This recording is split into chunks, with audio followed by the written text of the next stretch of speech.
오늘 하나님께서 우리에게 주신 말씀 누가복음 10장 25절에서 29절 말씀 함께 읽겠습니다. 누가복음 10장 25절에서 29절 말씀입니다. 어떤 율법 교사가 일어나 예수를 시험하여 이르되 선생님 내가 무엇을 하여야 영생을 얻으리까? 예수께서 이르시되 율법에 무엇이라 기록되었으며 네가 어떻게 읽느냐? 대답하여 이르되 내 마음을 다하며 목숨을 다하며 힘을 다하며 뜻을 다하여 주 너의 하나님을 사랑하고 또한 내 이웃을 내 자신과 같이 사랑하라 하였나이다. 예수께서 이르시되 네 대답이 옳도다. 이를 행하라 그러면 살리라 하시니 그 사람이 자기를 옳게 보이려고 예수께 여짜오되 그러면 내 이웃이 누구니이까? 아멘. 우리 지난주까지 새벽 예배에 말씀 묵상으로 삼았던 예레미야해가 5장 21절의 말씀을 보면 이런 말씀이 나옵니다. 우리가 주께로 돌아가겠사오니 우리의 날들을 다시 새롭게 하사 옛적 같게 하옵소서. 예레미야 선지자, 눈물의 선지자죠.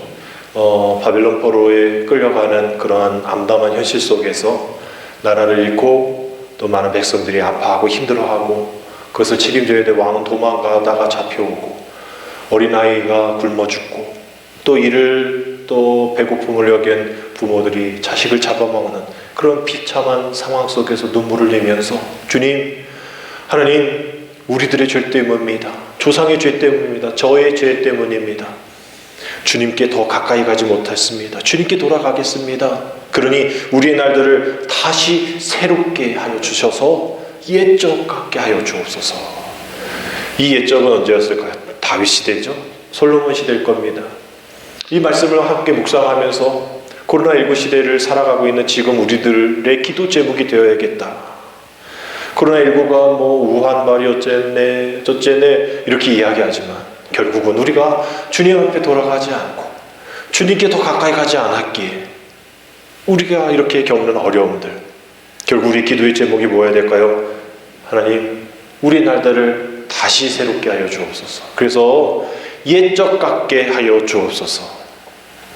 정말 그렇지 않습니까? 옛적이 우리가 예배드리는 일에 제한이 없었잖아요. 뭐 몇 명 앉아라, 뭐 간격 띄워라, 뭐 군청에서 와서 이렇게 저렇게 지적하고 폐쇄당하기도 하고 이런 적 있었나요? 우리가 뭐 식사 공동체 아닙니까? 서로 함께 나누는 그런 만찬 속에 좀 우리가 함께 나누는 교제가 있는데 그것도 못하고 또 어떤 다른 프로그램도 못하고 수련회도 못 가고 야유회도 못 가고 정말 그로 인해서 우리도 정말 심각해지는 이런 상황, 그런 상황이 아니었던 그러한 옛적, 뭐 2019년이겠죠? 옛적 같게 하여 주옵소서. 다시 새롭게 하여 주옵소서. 뭐 이런 기도 드렸습니다. 그래도 다행인 것이 이제 확진자도 오늘 아침 확진자 수를 보니까 300명 후반대더라고요. 해외 확진자 합치면 뭐 400명 초반대이지만 또 1차 백신 맞은 사람이 전 국민이 28.8%다. 저도 이제 금요일 날 예방접종 했는데 그런 사람들이 좀 더 많이 늘어나. 2차 접종자는 뭐 7.8% 되니까 이제 곧 이제 반, 곧 70%. 뭐 이 정도 되면 집단 면역 된다 하잖아요. 뭐 9월이 될지 12월이 될지 잘 모르겠지만 뭐 공급도 잘 되어지고 또 많은 사람이 백신도 맞고 뭐 또 이러한 저러한 이단들이 뭐 백신 맞으면 안 돼 뭐 이런 얘기 귀겨 듣지 마시고 지금 사람이 죽어나가는데 말이죠. 백신 없어서 죽는 나라가 여기저기 한둘이 아닌데 또 이상한 저가형 백신 맞아가지고 죽는 이상한 부작용 있는 나라도 얼마나 많은데 우리는 뭐 좋은 백신 나라에서 공짜로 주는데 말이죠. 그게 어쨌다 저쨌다 그러지 마시고 우리가 맞을 수 있는 기회 있으면 맞으시고 두려워하지 마시고 우리가 일단 살아야죠. 살아서 하나님의 사명 감당하는 일이죠. 또 다른 사람에게 전파하지 말아야죠. 뭐 말도 안 되는 근거 없는 이야기 속에서 그거 듣지 마시고 또 교인들이 그러고 돌아다니지 않았으면 좋겠어요. 왜 교인들이 그러고 돌아다니는 몰라 다른 교회에 그런 일을 하지 않았으면 좋겠어요. 많은 이들이 백신 맞고 또 집단 면역이 되어서 또 어려운 이 분들이 죽음의 또 문턱에 넘어가고 막 이런 일이 나지 아니하도록 우리 7월 4일 이제 오늘 아마 개편안을 발표하는 걸 알고 있는데 자율과 책임에 대한 그 방점을 둔다. 그래야죠. 이제 자율적이어야죠. 이제 책임을 져야죠. 그런 상황 속에서 비록 우리 강원도는 우리 지역, 정선 지역, 이 지역은 그래도 이 사회적 거리두기 시범 지역이라서 8명 이상, 이 6명끼리 모일 수 있고 또 예배 모임이 이제 50%가 되어서 우리도 이제 100명 정도 앉을 수 있는 그러한 허락을 받아서 우리가 예배를 드리고 있습니다.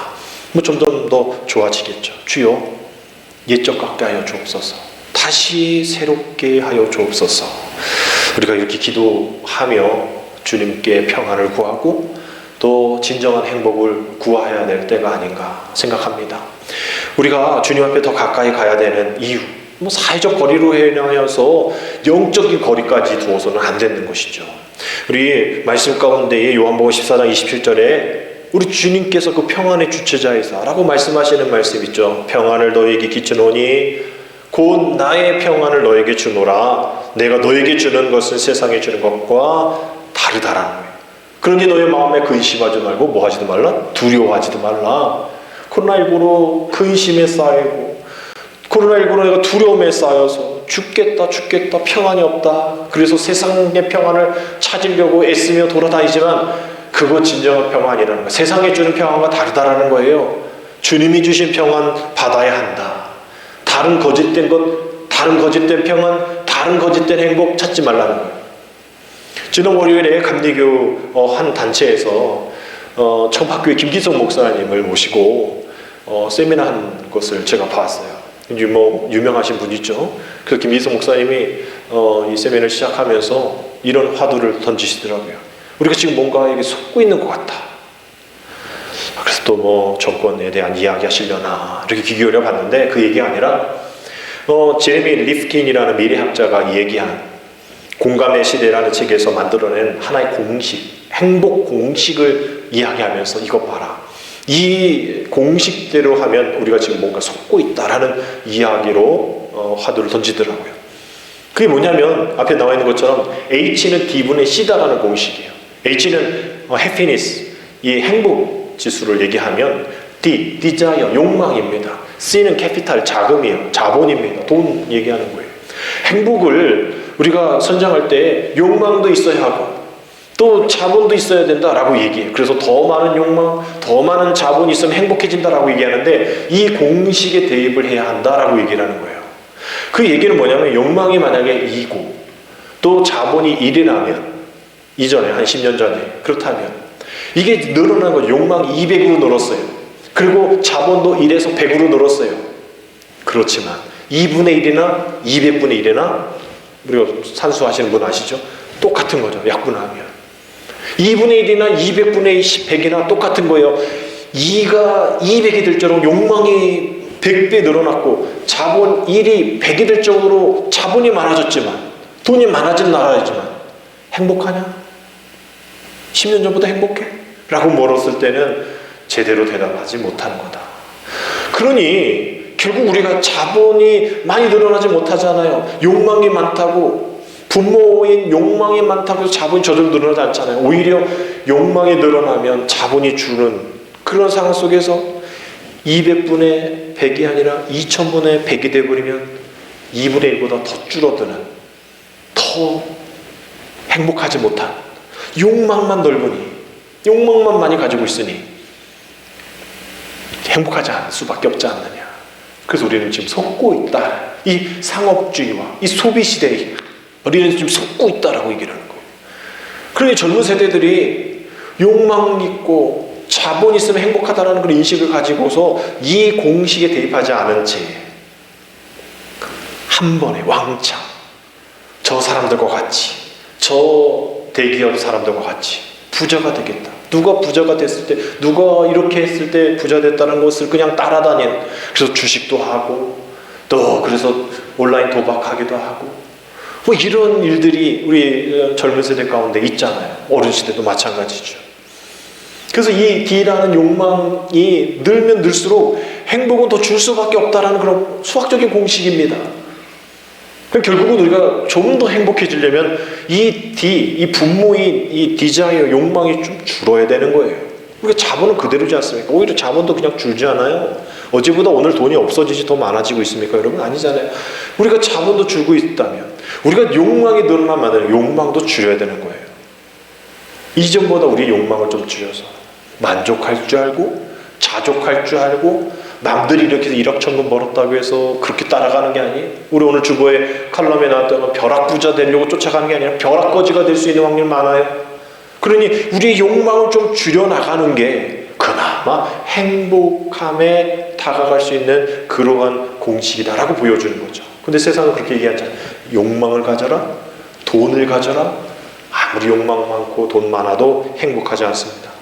결국 행복 따라하기, 행복 찾기 이러한 명분을 가지고서 그냥 세상에 흘러가는 채 그냥 이렇게 흘러가는 그런 이 시대 가운데 정말 우리는 무엇을 바라보며 무엇을 거슬러 올라가며 무엇을 향해 나가고 있어야 하는가. 그래서 우리는 질문해 봐야 하는 거죠.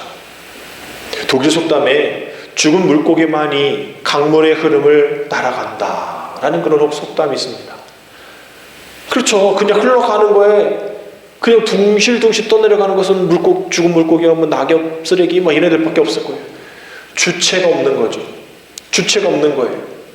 그냥 흘러가듯이 흘러갈 수밖에 없는 그러한 자유함도 없는 그러한 모습 가운데 우리가 이 세대를 살아가고 있지 않는가.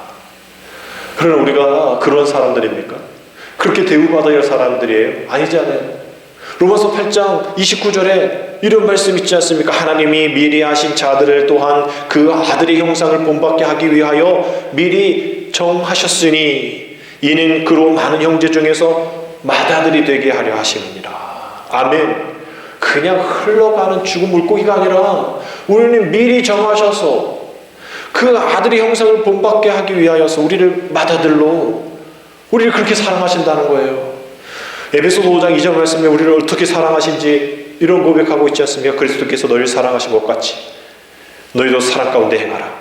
그는 우리를 위하여 자신을 버리사 향기로운 제물과 희생 제물로 하나님께 드리셨느니라. 우리를 위해서 자기 자신을 버려서 향기로운 제물과 희생 제물이 되셨다. 우리가 그런 존재라는 거예요. 죽은 물고기가 아니라는 거예요. 그냥 흘러가는 대로 그 유속에 의해서 이리저리 흩어질 우리가 아니라는 겁니다. 이 말씀을 세번역 성경으로 보면 이렇게 되어 있어요. 그리스도께서 여러분을 사랑하셔서 우리를 위하여 하나님 앞에 향기로운 예물과 제물로 자기 몸을 내어주신 것과 같이, 이 말씀이 아주 중요하죠. 여러분도 사랑으로 살아가십시오. 여러분 그러한 사람입니다. 사랑받기 위해 태어났고 사랑하기 위해 태어난 그런 여러분들은 사랑하면서 살아가십시오. 사랑으로 살아가십시오. 여러분 우리가 코로나19를 통해서 많은 어려움들이 있었죠. 그러나 우리가 신앙의 모습을 보면 그래도 유익한 게 있습니다. 정말 내가 진정으로 사랑하며 살았는가? 정말 내가 진정한 주님의 일꾼으로 살았는가? 어쩌면 이 코로나19가 신앙의 민낯을 드러나게 하는, 믿음의 민낯을 드러나게 해서 주님, 제가 이 모양 이 꼴이군요. 주님, 우리 교회가 이렇게 건강하지 못했군요. 주님, 이러한 나의 모습이 그대로 벌거벗은 것 같은 모습으로 드러나고 있군요. 주님, 나와 함께하여 주옵소서. 주님 하는 나라의 건설에 앞장서는 다시 시작하는 믿음의 백성 되게 하여 주옵소서. 그래야 좋은 교회, 그래야 건강한 교회, 그래야 우리가 함께 살아가는 좀 더 하나님의 나라의 일들을 더 잘 감당할 수 있는 우리에게 되게 하여 주옵소서. 우리가 돌아볼 수 있는 그런 시간 아니었을까 생각합니다.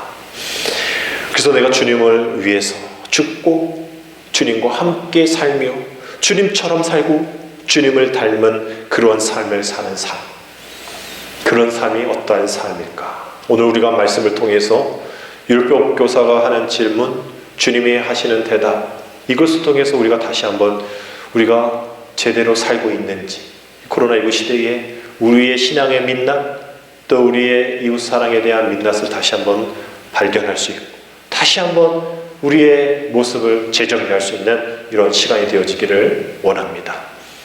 오늘 말씀을 보면 어느 날 이 영생을 얻기 위해서 이 세상에서 어떻게 선을 행해야 하는지에 대해서 깊은 관심이 있었던 율법교사 한 사람이 주님 앞에 나와서 질문합니다. 25절 말씀, 25절, 26절, 25절이죠. 25절 말씀 보면 그 율법교사가 의도를 가지고 질문하죠. 25절입니다. 어떤 율법교사가 일어나 예수를 시험하여 이르되 선생님, 내가 무엇을 하여야 영생을 얻으리까? 지금 주님을 시험하러 일어났다라고 되어 있고 주님이라 얘기하지 않고 선생님 얘기하고 있어요. 당신 나의 주인이 아니고 그냥 나랑 같은 동족의 어떤 그 같은 잡을 갖고 있는 그런 사람인데 내가 질문 하나 할 테니 잘 들어보세요 라면서 시험을 의도하면서 질문하는 질문이 지금 내가 무엇을 해야 영생을 얻습니까? 라고 하는 질문이.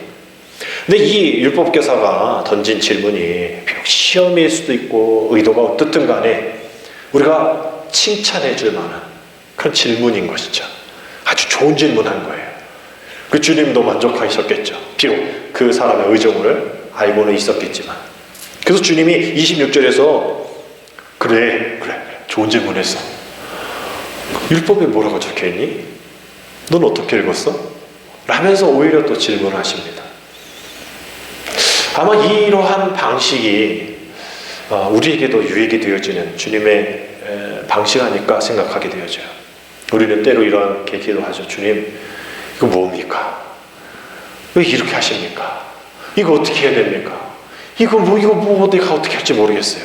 라면서 주님 앞에 투정 부리고 원망하면서 기도할 때가 있지 않습니까? 그때 주님은 뭐라 얘기하실까요? 마치 공부를 가리키는 선생이 야 이거 4번이야 외워, 야 이거 3번이야 외워, 이거 1이야 외워, 이렇게 하지 않고 이건 정답이 온 것 같아 3번이야. 왜 3번인 것 같아? 너가 이렇게 이해한 건 이거 잘못됐는데 이거 나중에 또 틀릴 수 있으니 너가 잘 생각해서 다시 한번 해봐. 4번이야. 그래 맞아. 그렇게 가르쳐준 것처럼 그래 너가 지금 힘들어하는 상황 고스란히 너보다 더 힘든 상황 고스란히 성경 말씀 안에 있지. 네 있어요. 거기 뭐라고 적혀 있어? 그리고 너는 어떻게 읽었어?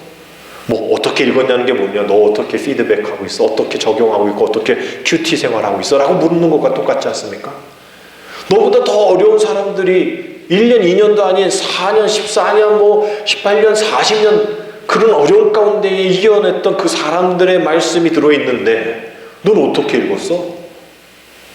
그걸로 인해서 주님 제가 너무나 내 자신만 생각했군요.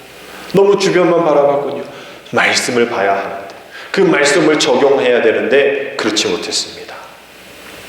주님이 아마 율법교사에게 그러한 의도로 율법에 뭐라 적혀 있는데 너는 어떻게 읽었어? 그렇게 질문을 하시는. 근데 이 율법교사는 그 의도대로 질문의 의도대로 몰라서 질문하지 않아요. 다 아니까 질문하는 겁니다. 자기가 대답하고 싶으니까 질문하는 거죠. 그래서 우쭐대면서 27절에서 이렇게 대답하죠. 대답하여 이르되 내 마음을 다하며 목숨을 다하며 힘을 다하며 뜻을 다하여 주 너의 하나님을 사랑하고 또한 내 이웃을 내 자신과 같이 사랑하라 하였나이다. 딱 여기까지 얘기하고 막 어깨가 이렇게 으쓱했겠죠. 주변 사람들 바라보면 대단해요 막 이런 눈총은 부러움을 이렇게 또 응시했겠죠. 자기는 거기까지라고 생각했던 거예요. 또 주님도 마찬가지예요. 거기까지 인정하셨어요. 뭐라고 됐습니까? 예수께서 이르시되 내 대답이 옳도다. 시험하려고 하는 거 아시잖아요. 우쭐대려는 거 아시잖아요. 그런데도 인정하시고 그래 좋은 질문했어. 그래 네 말이 맞아. 잘 알고 있네. 거기서 끝났으면 이 율법교사가 집에 갈 때 휘파람 불면서 돌아갔을 텐데 주님이 다른 명령을 내리십니다. 전혀 율법교사가 예측하지 못했던, 예상하지 못했던 질문이죠. 뭡니까? 오늘 제목 말씀처럼 이를 행하라 그러면 살리라. 지금 영생에 대한 이야기하는데 하나님을 사랑하고 이웃 사랑하면 네가 이렇게 행하면 네가 살 거야.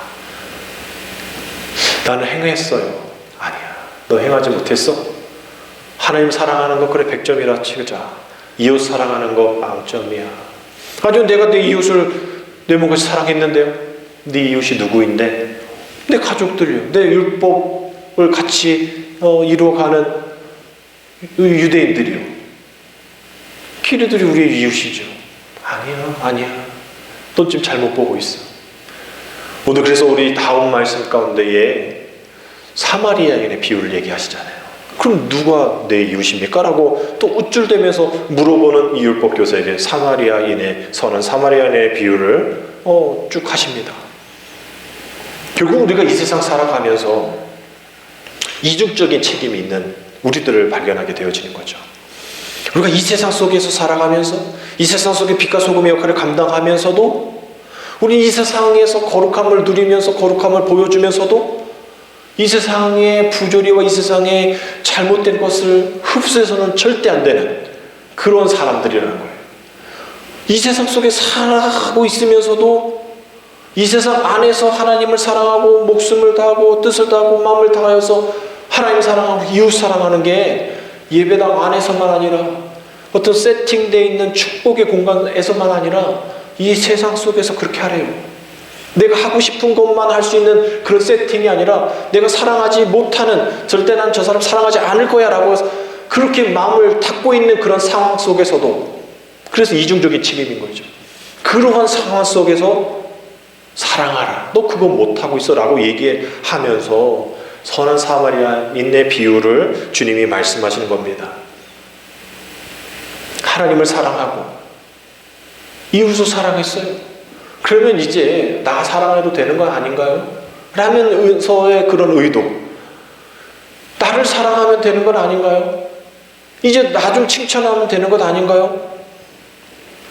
우리 성경에서는 나를 사랑해라 라는 얘기를 하지 않아요. 그런 말씀이 있습니다. 나를 사랑할 때가 있어. 어떤 때냐? 디모데후서의 말씀 보면 3장 2절에 이렇게 되어 있잖아요. 사람들이 자기를 사랑하며, 이거 지금 말세 때 나타나는 징표를 나타내는데, 사람들이 자기를 사랑하며 돈을 사랑하며 자랑하며 교만하며 비방하며 부모를 거역하며 감사하지 아니하며 거룩하지 아니하며 말세 때는 이럴 거다라고 했는데, 지금 이거 우리 예배 오기 전에도 이런 마음, 혹은 지금 우리 앉아있는 상황 속에서 이런 마음 갖고 있지 않나요?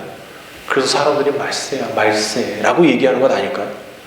그 말세의 징조 첫 번째가 뭡니까? 나를 사랑하는 거예요. 나를 사랑하는 거. 성경에서는 그 정도예요. 나를 사랑하는 게 이런 말세 때의 징표, 제일 먼저 나타나는 징표다라고 이야기하고 있습니다. 하나님 사랑, 이웃 사랑 이외에는 없다라는 거예요. 근데 우리는 뭐예요? 나를 사랑하고 내가 희생하고 나에게 상 주세요 라고 얘기하는 거예요. 마치 율법 교사가 지금 그런 생각하고 있는 것 같아요. 내가 희생했어요. 나에게 상 주세요. 사람들 앞에서 나에게 상 주세요 라고 얘기하는 거예요. 아니, 자기가 희생되어서 남을 희생하고 이러는 것 칭찬할 만하죠. 상 줄 만하죠. 우리가 기사에 그런 기사 보지 않습니까? 우리가 학생들이 야자 끝나고 야간 학습 끝나고 이렇게 한강대교를 지나는데 어떤 사람이 막 자살하려고 해서 학생 4명이 가지고 막 말려고 아저씨 자살하면 안 돼요. 어떤 애는 막 전화하고, 그래서 경찰이 오기까지 막 끝까지 붙잡고 있었다고. 그거 잘못하면 그냥 같이 떨어져 죽잖아요. 니네 뭐야? 이러면서 같이 죽을 수 있는 그런 상황 속에서 아이들이 막 그 목숨의 귀함을 알고서 그 아저씨를 살렸단 말이죠. 그래서 다음날 경찰서에서 포상, 선물 뭐 줬는지 모르겠지만 하여튼 막 포상을 했잖아요. 또 보이스피싱 당할 그 할머니 할아버지들 그렇게 잘 해서 또 포상받기도 하고. 그렇게 해야, 그 정도 해야 상을 주죠. 아니, 내가 나를 위해서 희생했는데 상 달라는 게 말이 됩니까? 내가 나를 위해서 한 게 아니라 하나님을 위해서 했어요. 나 좋으려고 한 게 아니라 하나님 좋으려고 한 거예요. 우리 때로 이런 말 많이 하잖아요.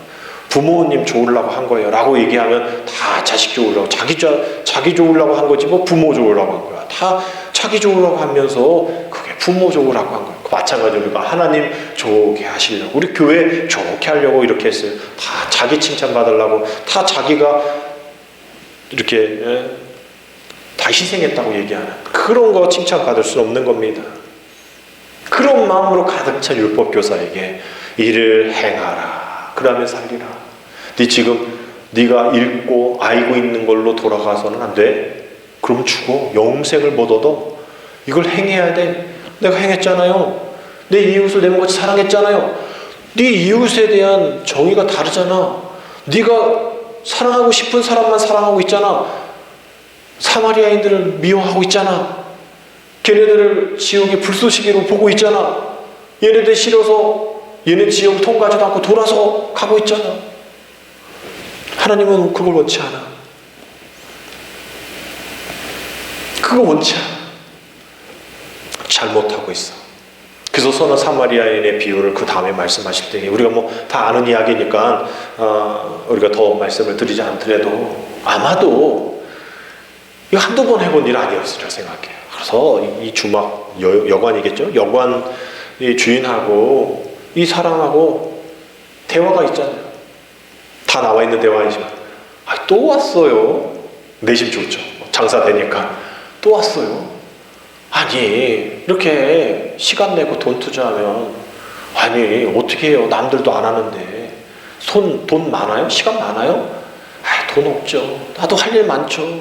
근데 왜 그래요? 남들도 안 하는데. 그냥 저는 제사장도 그냥 지나가는데 레위인도 그냥 지나가는데 왜 저들이 싫어하는 당신 왜 강도 만든 사람 도와줍니까? 내가 봤으니 하죠. 보이니까 하죠. 하나님이 보게 하셨으니까 하죠. 못 봤으면 모를까. 봤는데 어떡해요. 그러면서 막 그런 한두 번이 아니었던 일들이 있었겠죠. 그래서 막 다음날 돈 더 들면 내가 더 줄게요. 막 이런 사적인 대화가 오고 간 겁니다. 결국은 우리도 이렇게 많은 빚진 자인데 우리는 선별해서 그 빚을 갚으려고 하고 있죠. 내가 좋아하는 사람, 내가 하고 싶은 일, 내가 하고 싶은 사역, 내가 하고 싶은 그런 시간, 내 위증 거예요. 내 희생, 내 칭찬 받으려고 하는 거죠. 그래서 이런 얘기를 쭉 하면서 우리 주님께서 그 율법교사에게 37절에서 그 이웃, 진정한 강도 만난 자의 이웃이 누구냐고 물어봤을 때 이렇게 대답하게 만듭니다. 이르되 자비를 베푼 자니이다. 사마리아인이라고 얘기도 안 해. 그 얘기조차도 하기 싫은 거예요. 이르되 자비를 베푼 자이다. 예수께서 이르시되 가서 너도 이와 같이 하라. 아마 율법교사는 짜증났을 거예요. 마음에 불편했을 거예요. 아니 지금 얘네처럼 하라고요? 아니 다른 아주 유명한 내가 존경할 만한 율법 선지자들 뭐 율법 어떤 스승 없어요? 그 사람 따라가라면 내가 따라갈게요. 근데 지금 얘네들처럼 하라고요? 그런 마음을 갖고 있었으리라 생각합니다. 어쩌면 지금 우리가 이 세대를 살아가면서 우리가 하고 싶은 또 우리가 이렇게 지정한 또 우리가 그런 것은 안 봐도 돼 라면서 회피하는 것이 미덕이 된 그런 시대가 되지 않았을까요? 너도 살기 힘든데 뭐야. 우리 주님이 원하시는 것은 네가 그렇게 못하더라도 누군가 그렇게 하면 칭찬해주고 도와주려고 하고 격려해주는 그런 분위기가 있어야 너도 나중에 그렇게 되지 않을까? 라면서 우리에게 요청하시는 의도입니다. 근데 우리가 누가복음 13장 11절 말씀 보면 18달도 아니면 18해 동안에 귀신에 들려서 앓고 구부러져서 조금 더 펴지 못한 한 여자를 우리 주님께서 안식일에 고쳐주십니다. 그랬더니 그 다음 14절에서 회당장이 지금 감리사급 됐을까요? 회당장이 예수께서 안식일에 병 고치는 것을 분내어 무리에게 이르되 일할 날이 엿새가 있으니 그동안에 와서 고침을 받을 것이요 안식일에는 하지 말 것이니라. 아니 지금 이렇게 감리사급 된 분이 예수님께서 안식일에 병 고친 것 같고 막 분을 냅니다. 그럴 수 있죠. 율법주의자면 그럴 수 있어. 그러면 그냥 그런가 보다 끝내야지. 왜 사람들에게 말합니까? 왜 공론화 시키려고 그래? 씩씩대면서 야 이게 지금 말이 되냐? 6일 동안 할 수 있는데 6일 동안 안 하다가 지금 하지 않아야 돼. 일하지 말아야 돼. 안식일에 일하는 게 지금 맞아? 야 맞는 것 같아? 야 너 맞는 것 같아? 저게 지금 맞는 일이야? 라면서 자기의 그 의도를 공론화시켜서 맞다라는 의견을 들을 그런 마음으로 지금 아니 이게 1, 2년도 아니고 18년 아닙니까? 그 당시에 100세 세대도 아니잖아요. 인생의 많은 부분을 이 사탄 때문에 꼬부라져서 한 번도 펴보지 못한 그러한 여인이잖아요. 그 당시에 소외받는 여인. 그렇게 힘들었던 여인이 주님의 고치심으로 일어났으면 축복해주고 격려해주고 내가 도울 거 없냐라고 물어봐야 할 텐데 지금 그걸 하지 않고 뭐 얘기하는 거야? 참 안식일이었고 율법이었죠. 아니 회당정 정도 됐으면 이렇게 기쁜 날 오늘 제가 한턱 쏘겠습니다. 이건 우리의 모든 기쁨입니다. 우리 주님이 하셨습니다. 뭐 이래야지. 지금 뭐 예수님 말이야 이럴 수 있냐 저럴 수 있냐 이 사람들하고 수근수근대고 이래서 될 거란 말이죠. 그러면 안 된다라는 거예요. 아니 요한복음 9장에도 태어나서부터 뭐 시각장애 있는 한 여인을 아이를 고쳐줬잖아요. 주님이. 그랬더니 아니 그러면 야 정말 보여? 이게 몇 개야? 이게 보여? 야 정말 잘 돼서 이래야 되는데 사람들이 뭐라고 해? 저거 누구 죄 때문에 저래? 가족의 죄야? 누구의 죄야? 너네 죄야? 누구의 죄야? 하면서 수군대버려. 주님 그거 하지 말라는 거예요. 수군덕대지 말라는 거예요. 지금 뭐 그런 토론하지 말라는 겁니다. 지금 격려해 줄 때라는 거예요. 격려해 줄 때라는 거예요. 왜 격려해 줄 때를 격려해 줄 사람을 바라보지 못하냐. 그래서 예수님께서 요한복음 9장 41절에서 이렇게 말씀하십니다. 예수께서 이르시되 너희가 맹인이 되었더라면 죄가 없으려니와 본다고 하니 너희 죄가 그대로 있느니라. 아니 맹인이 되어서 못 보면 그냥 못 보니까 아이고 불쌍하다라고 얘기할 수 있는데 보면서도 보지 못하는 영적인 맹인 너희들 그러니 죄가 그대로 있지. 죄가 죄인 줄 모르는 그런 상황 속에 있지. 그래서 이 바울이 제대로 못 봤잖아요. 그래서 주님을 믿는 사람들을 잡아 가두는 일에 동조했잖아요. 제대로 못 봤으니 이게 하나님의 나라의 일이라고 자기는 잘한 일이라고 생각하니. 그러니까 주님 만났잖아요. 사도행전 9장 4절에 주님 만났을 때 땅에 엎드려 들음에 소리가 있어 이르되 사울아 사울아 네가 어찌하여 나를 박해하냐. 주님 내가 주님 만난 적도 없는데 내가 주님 언제 박해했어요? 너가 지금 핍박하는 자가 나야. 나의 형상이야. 나의 삶을 감당하는 자. 얘네들 핍박하면 나를 핍박하는 거야. 제대로 좀 봐. 그래서 눈의 비닐을 또 나중에 그것을 벗겨주시는. 그래서 다시 새로운 것을 바라보니 이제 모두가 다 한 형제여 자매인 것을 알게 되어집니다. 마태복음 25장 40절이죠. 임금이 대답하여 이르시되 내가 진실로 너에게 이르노니 너희가 여기 내 형제 중에 지극히 작은 자 하나에게 한 것이 곧 내게 한 것이니라. 보이지 않는 하나님, 보이지 않는다고 무시하면 안 되죠. 보이는 하나님의 형상이 있는 우리 이웃을 바라보면서 소외받고 어렵고 힘들어하는 이들을 위로해 주면서 함께 아파하는 것, 함께 웃어주는 것. 로마서 12장 15절 말씀처럼 즐거워하는 자들과 함께 즐거워하고 우는 자들과 함께 울라. 그래야 돼. 그렇게 좀 해.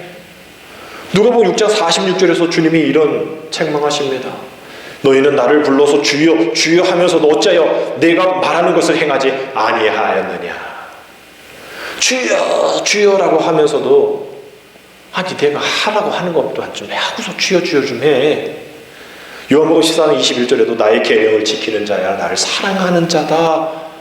나를 사랑한다고 하면서도 계명 지키지도 않으면서 내 앞에서는 예 할게요 아멘 이래놓고서는 그렇게 살아야지. 마음 가운데 뜨거움 넣고 눈물을 흘리고 세상 돌아가서 세상 그대로 세상 하는 일 그대로 분명 이중적인 책임, 세상에 살지만 세상을 변혁시키고 세상을 변화시키는 그런 개혁적인 삶을 살아야 되는데 개혁을 하지 못할 망정 세상에 동화되어서 세상 사람들 하는 일 그대로 하고 세상에 하는 술 먹는 사람들과 똑같이 행하고 또 세상에서 악한 일도 그대로 행하고 세상에서 갖고 있는 그런 생활 방식 사고방식 그대로 사람들을 대하는 그러한 일들 그렇게 해서는 안 된다는 거예요. 그렇게 하면서 나를 주여 주여 나를 사랑한다라고 얘기하지 말라는 거예요. 내 명령 내가 말하는 것을 좀 행하고 내 계명을 좀 지키고 그리고 와서 주여 주여 내가 주님을 사랑합니다라고 고백하라 라는 말씀입니다. 우리가 이 코로나19를 보내면서 우리 한 가지 놓치고 있는 게 그거예요. 정말 우리가 정말 목표를 상실했습니다. 우리가 뭘 해야 할지 몰라서 이리저리 방황하고 우왕좌왕하는 거예요. 어떻게 할지 몰라서 우왕좌왕하는 겁니다. 그 주여 주여 불러요. 내가 주님 사랑합니다 사랑합니다 하는데 우왕좌왕하면서 주님의 계명을 지키지도 않고 주님이 말씀하시는 그 말씀을 행하지 않는 거예요. 매주일 말씀을 듣고 매일 큐티 생활하고 매일 새벽을 나가는데도 불구하고 어떻게 가야 되지? 뭘 해야 되지? 아니 그게 말이 됩니까?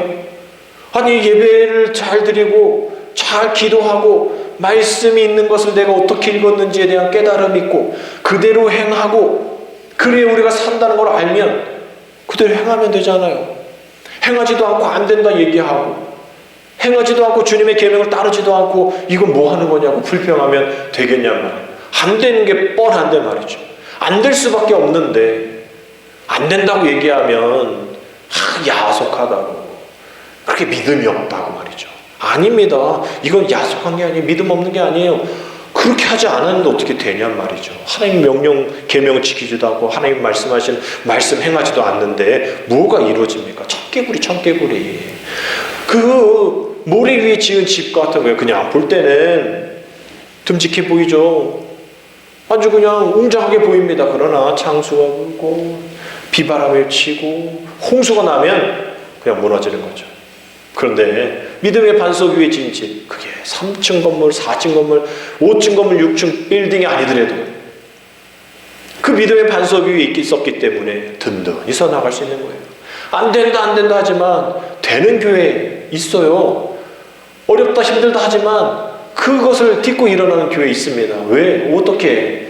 믿음의 반석 가운데에 그냥 주여 하는 것이 아니라 주님 사랑합니다 주님 산다는 것이 아니라 주님의 말씀의 계명을 오래전부터 잘 훈련받고 또 주님이 하신 말씀을 잘 행하고 주일날 말씀 듣고 또 큐티 생활하면서 그래 그렇게 살아야지 그래 이렇게 살아야지 내가 잘못 살았구나 내가 목표를 잃었구나 주님 내게 다시 목표를 정하여 주옵소서 다시 목표를 지정해 주옵소서 다시 방향을 알려 주옵소서 지금 나는 어디로 가야 될지 알지 못하는 이런 혼란 가운데 있습니다.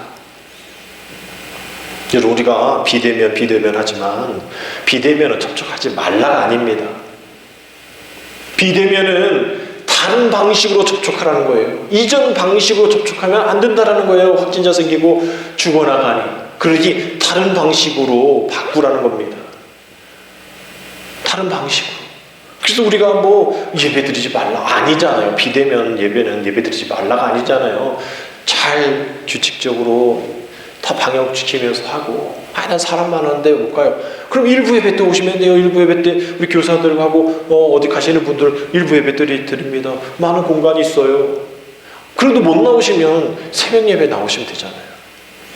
이런저런 방식으로 예배 드릴 수 있는 일이 많은데 비대면 대면 안 해야 돼. 사람 안 만나야 돼. 예배 안 드려야 돼. 온라인 드려야 돼. 그럼 온라인으로 잘 들으시고 계시나요?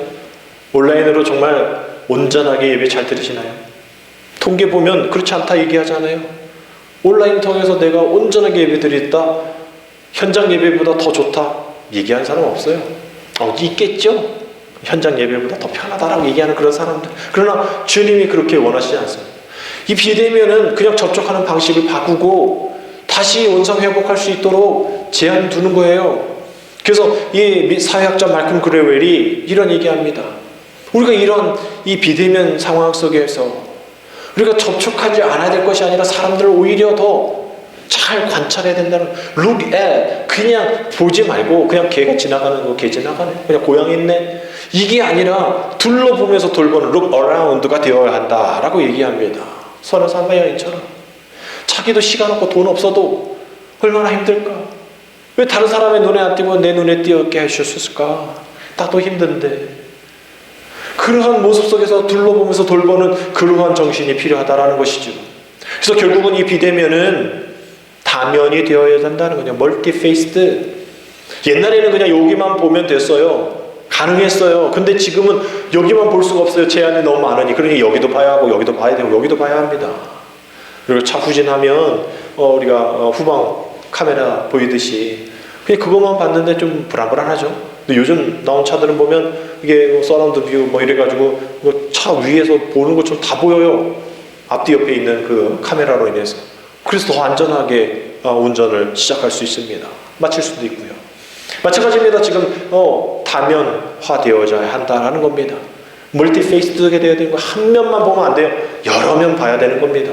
어떤 사람에 대해서도 그 사람 그것만 바라보면 안 돼요. 그 사람이 그렇게 얘기하는 다른 면들도 봐야 하고, 그렇게 할 수밖에 없었던 다른 상황들도 판단해야 하고, 그렇게 인정해야 하는데 사탄이 그거를 교묘하게 그런 수단과 방법을 이 코로나 블루라는 걸 가지고 한 면만 바라보게 하는 거예요.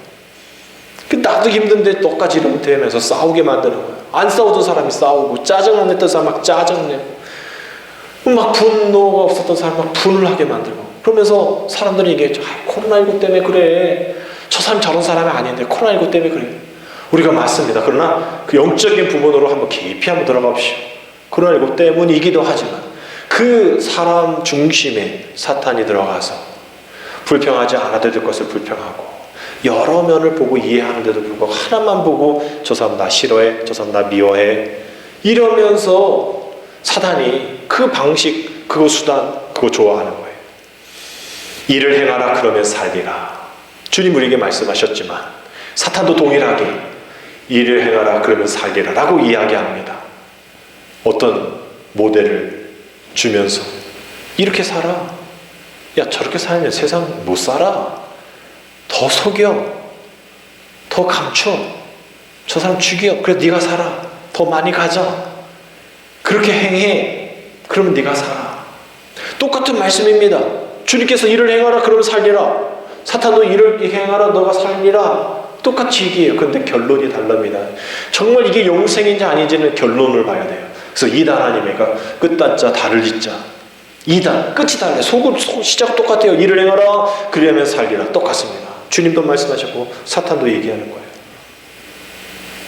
우리가 끝을 봐야 되는 거예요. 정말 영생을 바라봐야 되는 것이죠. 그래서 우리가 이제 6개월, 우리 이제 2021년의 반년을 되돌아보면서 주님, 우리의 끝이 어떻습니까? 이 6개월의 끝이, 전반부의 끝이 어떻습니까? 주님, 내가 정말 주님, 그 주님처럼 행하고, 또 그런 선한 사마리안처럼 행하고, 그래서 주님 닮고 하나님 섬기며 사랑하며 또 이웃 사랑하며 살아야 할 텐데, 자, 그러지 못했습니다. 주님, 저는 무익한 종입니다. 주님, 다시 한번 주님, 하나님께 쓸모있는 그런 성도 되어질 수 있도록, 내가 냄새나고 내가 지저분하면 나를 다시 한번 깨끗이 씻겨주시고 나를 정금같이 사용하여 주셔서 정말 주님이 쓰시기에 충분한 성도, 주님이 쓰시기에 충분한 교회가 되어질 수 있는 우리 충만한 교회와 성도들 되게 하여 주옵소서. 주님, 주님이 말씀하신 대로 행하겠습니다. 주님, 주님이 말씀하신 대로 내가 따르겠습니다. 주님, 주님이 말씀하신 계명 내가 지키겠습니다. 주님 말씀하신 것도 행하겠습니다. 주님, 그러니 우리가 옛적 같게 하여 주옵소서. 다시 새롭게 나를, 주님, 우리 교회를, 이 나라를 다시 세워 주옵소서. 우리가 이렇게 기도하며 나아가게 되어지면 7월 첫째 주 맥주감사주의를 통하여서 시작되어지는 후반기 6개월이 정말 그렇게 행함으로 정말 그렇게 잘 살 수 있는 우리가 되어지게 될 줄 믿습니다. 하나님 쓰시기에 충분한 또 충만한 우리 교회가 되어지고 우리 성도가 되어져서 하나님 앞에 칭찬받는, 쓰임받는 그러한 교회와 성도 되어지기를 주님의 이름으로 축복합니다. 기도드립니다. 또도 이와 같이 하나는 주님의 음성을 듣고 이제 우리들의 마음을 다하며 목숨을 다하며 힘을 다하며 뜻을 다하여 하나님을 사랑하고 이웃을 내 자신과 같이 사랑하는 정말 주님께 쓸모있는 성도들, 쓸모있는 교회가 되어질 수 있도록 하나님 일을 행하고 우리가 그러므로 삶은 주님 이와 같이 하라는 명령에, 계명에, 주의 말씀에 순종하며 따라 사는 우리 모두가 되게 인도하여 주옵소서. 예수님의 이름으로 감사하며 기도드립니다. 아멘.